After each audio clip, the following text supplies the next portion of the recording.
There's a famous phrase, everything is copy. And this was said over and over throughout the career of Nora Ephron, the famous screenwriter of Sleepless in Seattle and You've Got Mail, and a ton of other well-known movies. And the idea behind this phrase, everything is copy, is simply that anything hard we go through in life is great material to add depth to our writing. The things that are hard in life actually make writing easier and better. And I have absolutely been a student of this in my own life, and it's led to some of my own greatest writing successes. And so in this video, I want to talk about the 4 steps, the 4-step playbook that I use in order to make difficult experiences great writing. And I want to start with an example because this was just so fun. So, in my 20s, I lived in New York, and this was an early difficult experience that eventually turned in to one of the first short stories I got published in this literary magazine, Redivider, which is put out in Boston by Emerson, a really great media school that also puts out the very famous literary journal Plowshares. So anyway, I had this goal for so long in my life to be published in literary magazines. And one of my first breakthroughs came from one of the most chaotic, difficult experiences I had been through. So I'm going to tell you a little bit about this story so you can see how it adapts to a literary short story. And then I'm going to go into the playbook that will help you do this for yourself and help you advance faster. And so Redivider, I'm going to put this little, it's several years old at this point, but it was just such a breakthrough at the time. And so I'll put the link down for this, just let's support literary magazines. It's an awesome thing to do. And I want to share a little bit of the context of the actual story I went through that led to this literary breakthrough. And so in my 20s, I was living in New York, and I thought it would be a good idea because I was young to live in an apartment that had been sublet by many people in their 20s. So I think I had, 5, 6 roommates at that time. And it was in Williamsburg. We were all going out, having a good time, doing our thing. And I remember there was one of the ladies, also in her 20s, everybody was in their 20s, in this apartment, was trying to decide whether or not to stay in her marriage. And we were having a good time. And she was asking, I don't know if I should leave him or not. I don't know if we should separate or not. She was from LA, he's living in LA. And, the roommates, guys and girls, we were all like, bring him over, more people, more fun, let's do it. So he flew in from LA. She was contemplating divorce. And when we met him, we didn't realize that he was violent and abusive. And so that situation got unpredictable very fast. It was actually the first time that I ever participated in an arrest, which I was very proud of. I didn't have any other place to go in New York. So I was kind of stuck in this situation where many other people fled. He had stolen the keys to the apartment. We had him arrested a couple days later. He had broken down some doors and stolen stuff, nothing of mine. But at the same time, it was one of those difficult experiences. And it was a huge eye-opener to me, and I carried it with me for a long time. Actually, years later in New York, I ran into a guy who had been my roommate at the time. He was the only guy who didn't have any other place to go. So it was basically him and I in this apartment trying to figure out how to protect ourselves from this guy who was out of control. And it was so funny because I ran into him several years later, and I think he had forgotten that that was a situation that I was with him in. And he started telling me the story of everything that happened in his perspective because it was such a dramatic, interesting story. And it occurred to me, and I reminded him, yeah, I was your roommate, remember? And he had put his own spin on it, as we do. And I just kind of tapped his shoulder and I said, I was there. And it shows you how, yes, we all go through different kinds of hard things in our lives, and they do become stories. And I thought it was funny, even though he didn't have the dream of submitting it to a literary magazine, in my version, I completely fictionalized it. And so it doesn't really resemble what actually happened, but it's rooted in what actually happened. But, when you go through these hard times, if you can see the seed of opportunity, if you can see the core, the strength, then you can use it in your career, as Nora Ephron did. She watched relationships, she watched heartache and love, and that is what made her career. And now we all know and love her movies. And the one huge nugget of wisdom she passed on for eternity, really, she passed on several, but this idea that everything is copy. If you feel like you're going through a hard time, keep going because it can turn into something great. I was really happy about this breakthrough. So I want to talk about the playbook, because one thing I will say is that you can't really write while you're in the middle of it. Glennon Doyle, I'm just citing all the wonderful writers during this video. Glennon Doyle talks about right from the scar, not the wound.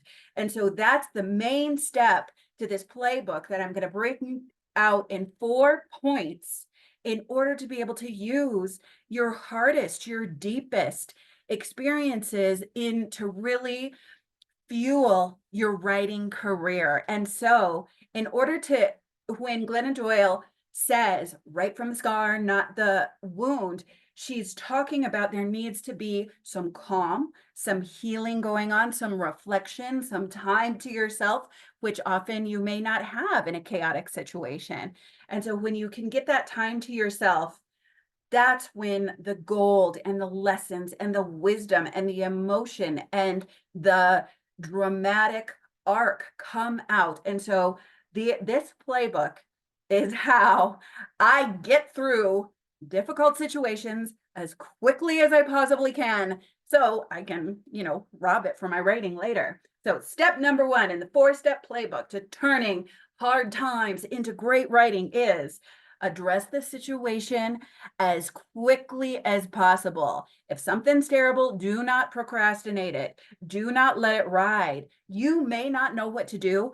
Do something. Address it as best you can. Believe me, using that story I shared as an example, I didn't know what to do with that guy. Oh, thank goodness I never met a guy like that in my entire life who was that chaotic, that crazy. So I called the landlord, tried to change the locks, didn't work. And so I called the cops, and that was just the best thing I knew how to do. Number 2, so address it as quickly as possible. I like it, putting everything into steps, even weird lifetime stuff. Number 2, protect your margins. Time, money, energy. Anything you have, I know that we all sometimes have scarcity around that. I don't have enough energy. I don't have enough time. I don't have enough money. We can all feel that way. Protect what you have. And don't use up time and energy worrying about money, because you can turn time and energy into money. So protect your margins, especially time and energy for healing. When you do get a second, take that second for your time and energy. And once you build up that stash, that margin, and you start feeling like you're back on top of your time and energy, then you can refill all of the margins. But it's great to have margins. It gets you through faster. So don't take your margins for granted. Time, energy, money. Now, this is the most important step to get through difficult situations fast. And it's one I've really been, as we've been going through our own challenges lately. 2024 has been a weird year, I will say that. Don't create dramatic stories around what's happening. Don't create villains. Don't blame other people. Don't assume what people are thinking or what people are intending.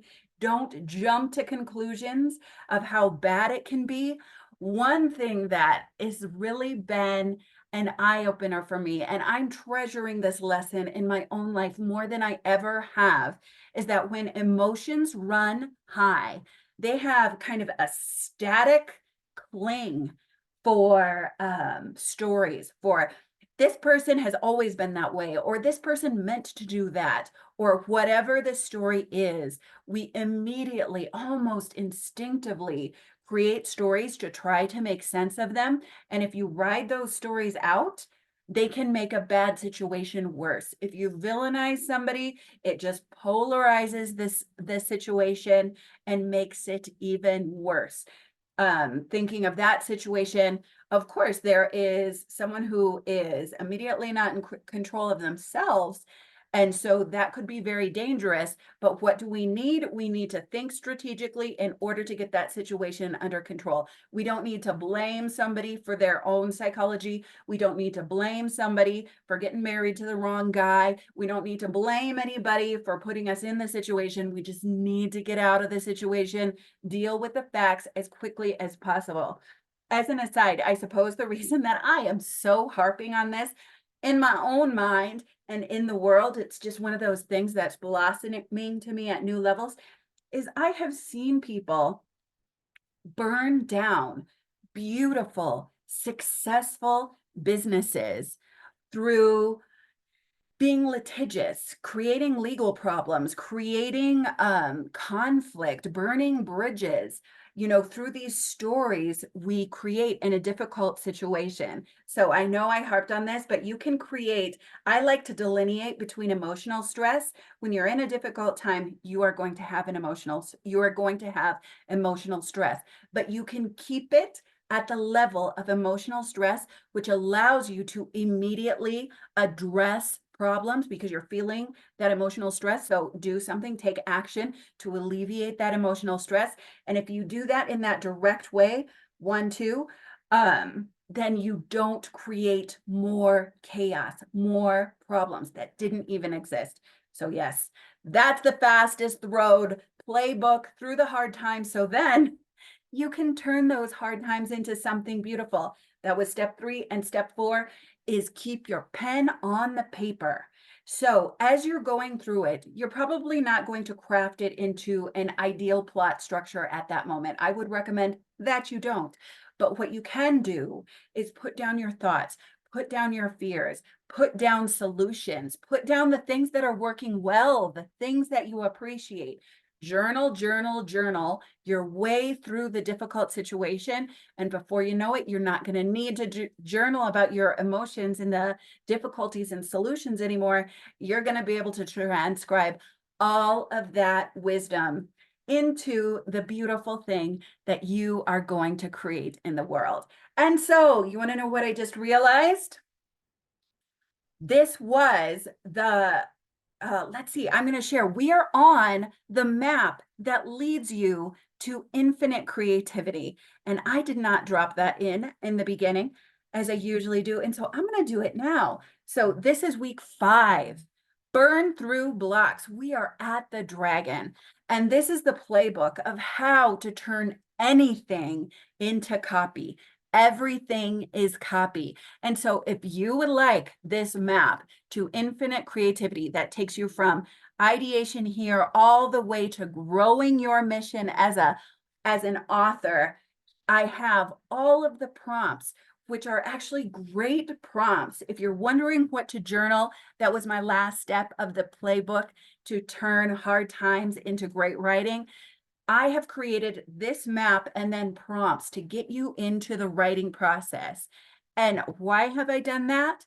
Because every single Friday, I put out a new video to help us move forward in the creative process. So grab in the link below, I have put the map to infinite creativity along with the link to this early short story that I created, that I submitted to this magazine, and keep going from there. I'm here to support. I've got the links below, and please subscribe to the channel because I appreciate it so much. And I hope you take some time this weekend to move forward on your author dreams. So much love.